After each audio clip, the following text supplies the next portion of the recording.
Hello, everybody. Good morning, good afternoon, good evening, wherever you are. Thank you so much for joining us for this demo. We are looking at the DataRobot Finance AI app suite, the cash flow forecasting app. So new and exciting stuff that is coming and has come down the pipeline from DataRobot. Again, thanks for joining us. I just have a couple of quick housekeeping if we want to flip to the next slide. First, this is being recorded, as you heard when you joined. That recording will be shared. So if you want to go back and listen, you want to share it with your friends, you will receive it, and that will be great. So just FYI.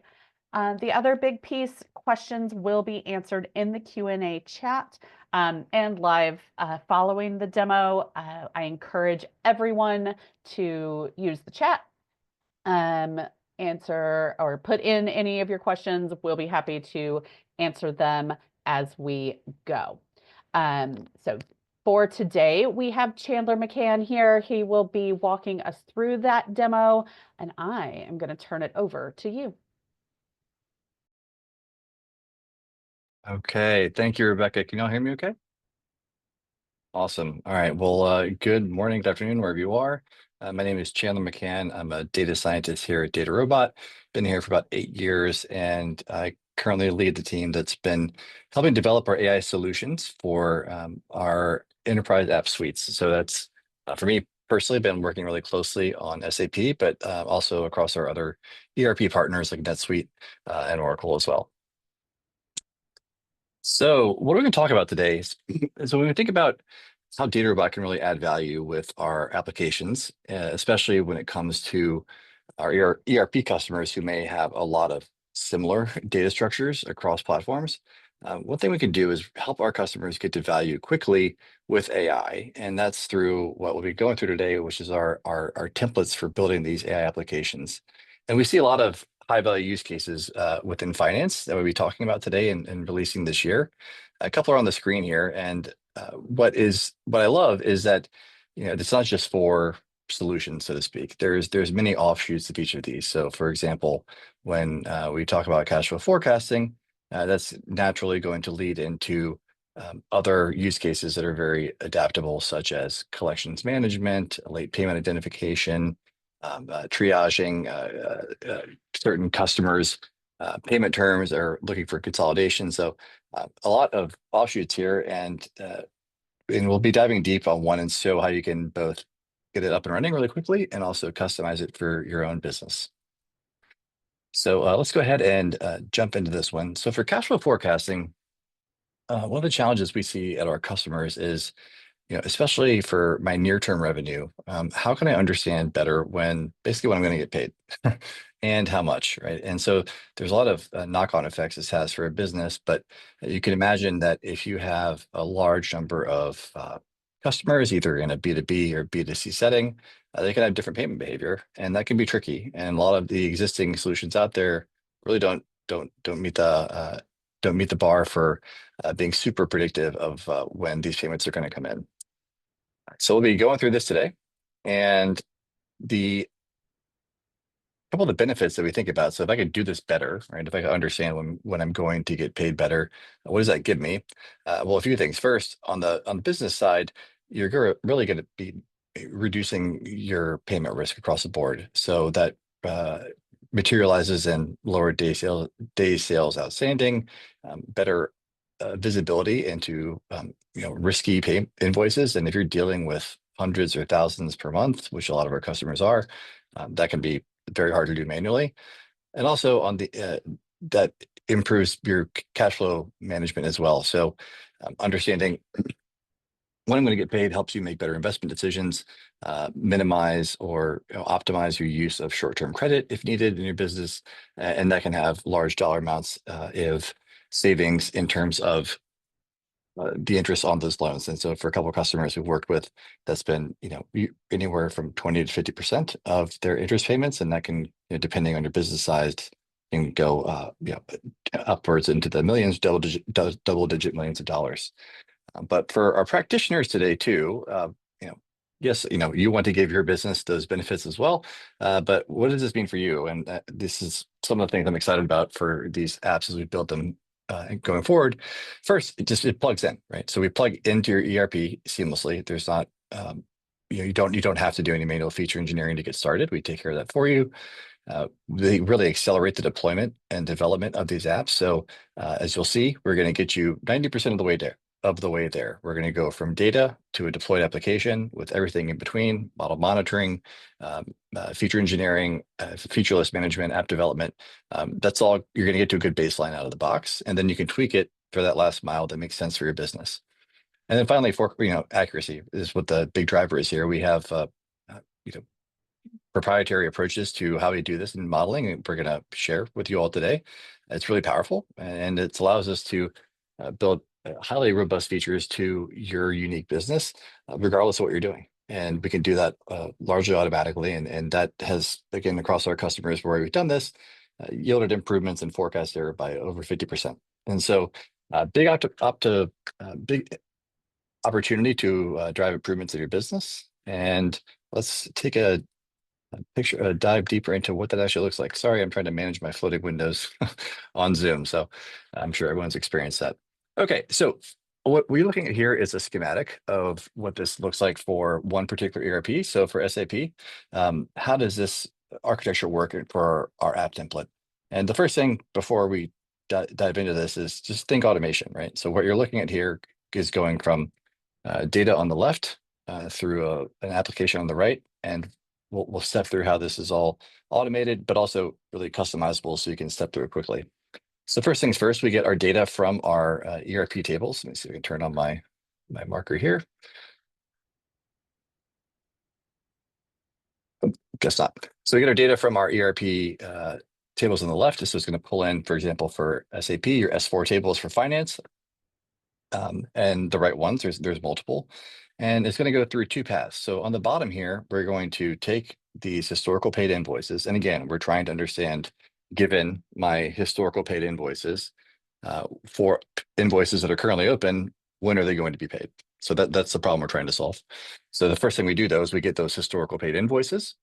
We're going to do some transformations on them to define our target feature, what we're trying to predict. So in this case, how late will this payment be, or early? So basically the delta from when it's supposed to be due. And then we're going to kind of leverage the magic of DataRobot, which is perform an architecture search for what are the candidate solutions we could use to both engineer these features as well as apply the correct algorithm to solve it. And then as we go through that process of experimentation, we'll arrive at a model we want to deploy. And from there, we move into this prediction phase where we're sending this deployed model into DataRobot, registering it. And it's going to really have two big functions. The first is it's going to be serving our predictions to this application on the right. So we'll be showing a DataRobot application today, as well as one in SAP Analytics Cloud. It's really flexible to where we want to go, but we're serving these predictions to this front end and back end, so you can easily see, we'll sneak peek in the future of your current payment timing. But importantly, too, we're also going to be automating the monitoring and governance. So in addition to tracking drift, tracking accuracy, we'll also be running shadow models in the background. We call them challengers, to constantly make sure that the model you're using is the most performant. So this is the architecture we're going to be going through today. And the way that we make this all happen is through what we call an application template. So I'm going to go and open that up real fast. Give me a second. All right. So again, big process here. How do we handle this? It's a little bit of code, but we'll see with a few lines we can make this super easy. First things first. So where am I right now? I'm inside a DataRobot code space. So if I look at this here, I'm inside of our DataRobot, inside of our workbench. I've created a use case here, which is our cash flow webinar. And this is really just a running code container where I have whatever files I want. So it's a secure execution environment. It's really flexible. I can determine the size of the instance I want to run. But right now, what I've done is I've got the Git repo for our cash flow template here, and you can see that it comes with some instructions for setting up, and it comes with a number of files as well. So files for our front end, files for the infrastructure underneath, as well as our notebooks for AI logic here. So what we're going to do is just let's talk about how we can set this up, right? So really all you have to do is go in and configure your environment file. And in our case, I won't go through all of my credentials. That's really going to be the query to SAP where our data is stored, as well as my keys for OpenAI and which are our LLM provider. It can be whatever you want, right? You can also see down here we have options for NetSuite, very flexible, but let's go ahead and get started. So we set our environment and then we tell it to kick off. And when it kicks off, it's going to go through a number of steps. This is small code, won't read it all, but essentially we'll go through model training where we both ingest and begin creating our feature list and modeling, all the way through feature engineering, model selection and setup, and then model deployment, right? So this is all captured inside of the code base here. We can tweak this over time, and that's one of the nice things is as we get this experiment up, it's very easy to introduce your own code, new data sets, whatever you would like, new settings for how to run the experiment, up to you. And all you have to do is just run the updates. We'll share that later. So I'm inside my terminal here. I've gone ahead and said, let's set the environment. And the next thing I want to do is just going back to the README is just run the quick start process here. So it's going to say Python quick start .py, and we'll just call this our webinar demo for cash flow, right? And this is just going to be a way to identify all of your assets and as they get spun up. So hopefully this all just works normally as we get through. Oh, there we go. Our live demos are always fun. So what's happening right now? First things is we are installing all the packages, and it's going to be building out all of the necessary information to build out our app environment. So you can see this all kicking off here. And the next thing that's going on is we're starting to build out the stack for all the steps that we discussed. So as I mentioned, we have a number of processing steps going from data all the way through deployment. And what DataRobot's doing is it's going to say, hey, let's run through these. So I've got my generative AI deployment for my LLM, my connections for my database, my environment for my predictions, so my MLOps serving environment, as well as my final register model. So it's going to go through the process of creating all these, and you can see that's happening down here now. And while this is going on, we're going to go and actually check out what the results are and unpack it a bit. We'll come back to this as it runs, and we'll just go over to a finished project. But you can see right now it's going ahead and registering all these steps. And the last point here too is we're using this tool underneath Pulumi. As we change our assets over time, we don't have to run this entire pipeline all over again. We just will intelligently understand what's been changed, and we can easily iterate. And again, it goes back to bringing value to your customers, internal, external, as it goes on. So the end step here is we're going to have an application, and let's take a peek at what that looks like. So here inside of DataRobot, we'll first look at a DataRobot application. We also have this inside of SAP Analytics Cloud too, so all available for our customers. But for this current use case here, we're going to get a few things. And again, remember, this is totally customizable. It's a React front end. But we can see as I look from my current date here, and we can have different time frames to select from. So I go from my current week here as I look forward. My blue line is my expected amount to come in, and you can see there's obviously a delta between what's expected and what's predicted to come in. And that information is what we're going to use to inform our true cash flow coming in. And so as we look over time, we can start to answer some questions for our business. First, who is going to be late and by how much? So this is a synthetic grocer data set, right? So we've got, we are a distributor. We've got a number of different downstream customers, such as Delicious Deli, Flavorful Foods, et cetera. And some of them don't pay their bills on time, right? And in this case, it's $500,000, et cetera. Why do we want to see this? Well, if you've got a lot of customers, you'll want to triage it. And furtherly, and you need to know who to prioritize, who to call. Oftentimes, this is really, executives picking up a phone, or it's our procurement team pick up a phone to. So you can't do that for every single customer out there. And also, it's a quick snapshot view of the historical payment behavior. So, like how late were people in the past versus for our open payments, how much do we expect to be late? So you can see it's a good bit is on time, but there's definitely a chunk that is going to be late. And then finally, we're going to feed all this data, because you may have analysts that could be consuming this that may not be super familiar or want to do the data science behind it. And we can just use generative AI, as we'll see in a second, to summarize, the high level takeaways from here. So big numbers for amount expected to come in, as well as some details about who's going to be late. And then finally, we can take action, right? So we can look at the invoices that are open. In this case, market magic here is predicted to be late by 56 days. And we can see that that's, for this dollar amount. I may not want to prioritize that one. So very flexible here. This is all easy for us to customize. And again, that is all just happening in the background for us, right? So this is all kicking off and running. We'll check back out on it periodically. But let's first understand it. Great. I can get an application. I can understand my cash flow. Why do I care? And also, like, why is this hard? Well, on the first thing here, if I look into SAP DataSphere, where our data is coming from, I've got lots of invoices, thousands here. I've got some standard ERP data that may look similar, right? Or familiar to you.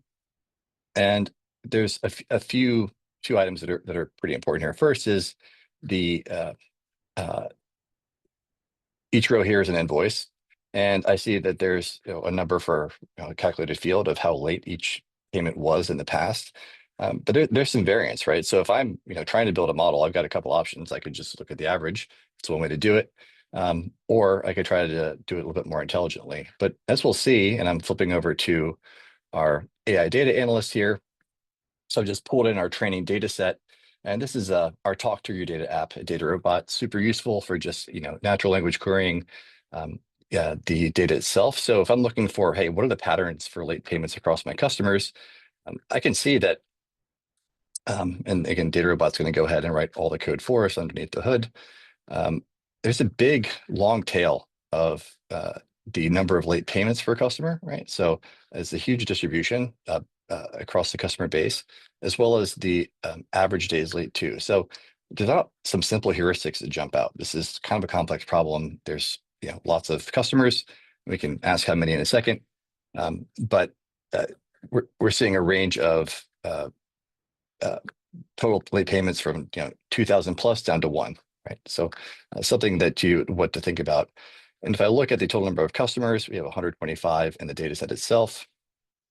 And if I think about, well, how late or how much does lateness vary per customer, you can think about the standard deviation.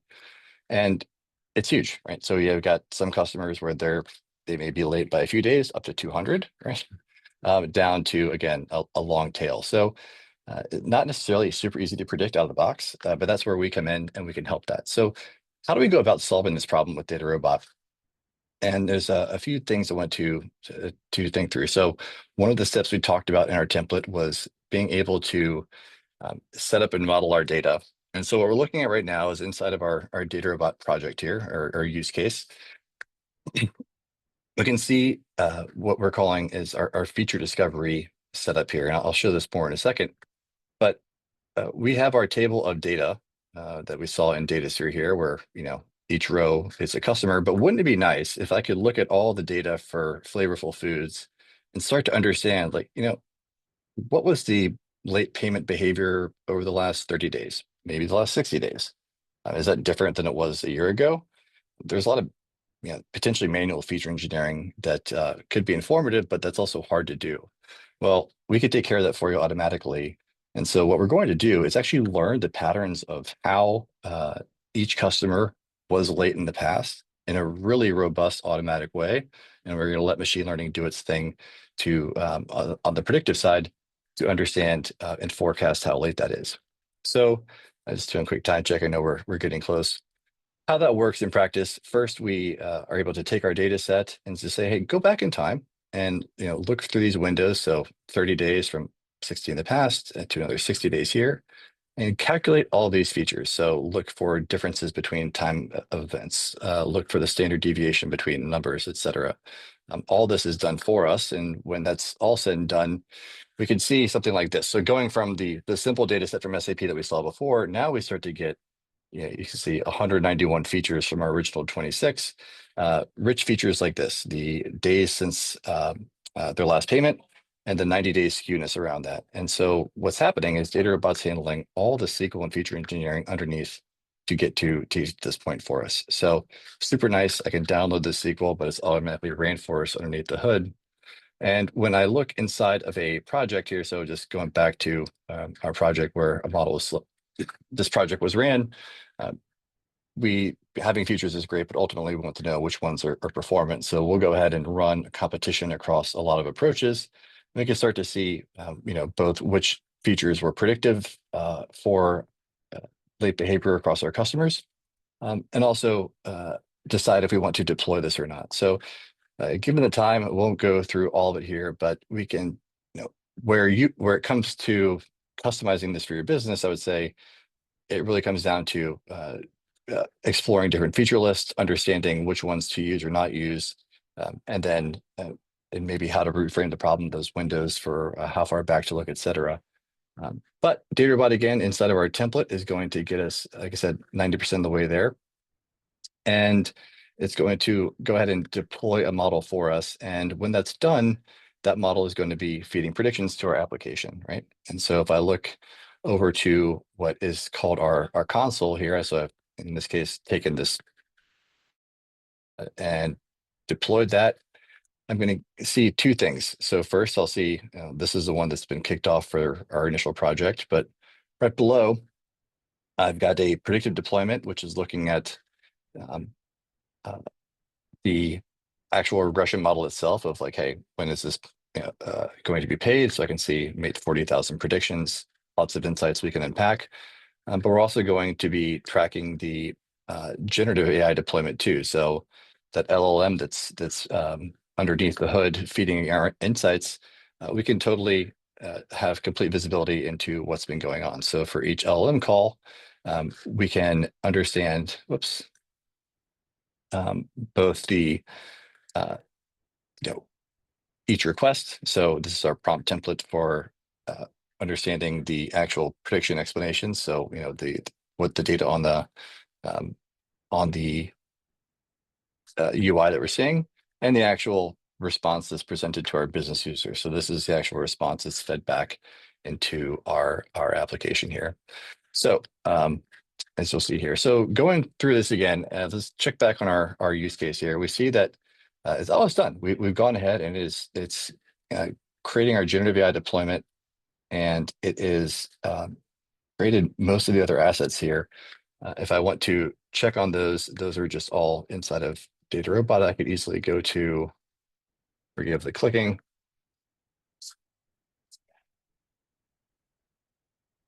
our workbench directory, and we got time for questions here, so I'll just jump off. Here we see our new project. This was created 6 minutes ago. Now I've got all those assets that I was discussing, our data sets we want to use, our generative AI playground, our new app that's or their code space that's running our code, as well as our experiment running all of our cash flow forecasting models. So lots to go through, but again, just to recap, it's with about 2 lines of code. I said, quick start.py and setting my environment variables. I'm able to kick off a pipeline right here. This is all I have to do to get you going. That covers all of these activities, right? It's going to cover everything from data prep through deployment.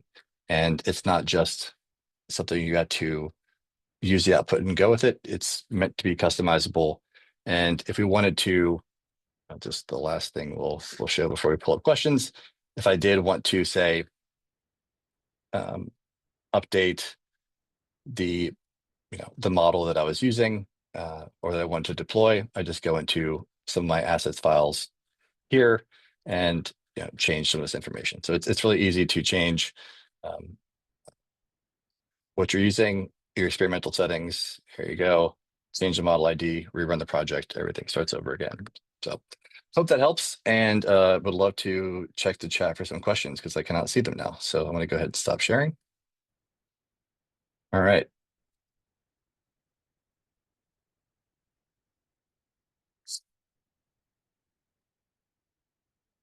Cool. So hey, Rebecca, hey, Vika.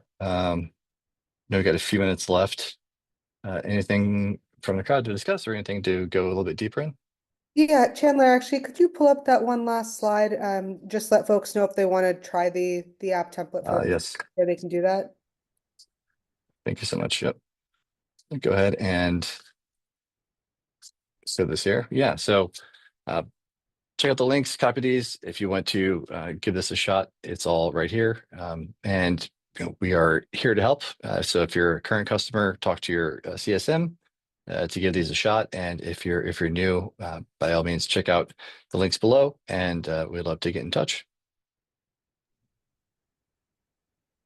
Thanks everybody for joining. Again, if there are questions, please reach out and have a very good day. Thanks so much. Thank you all.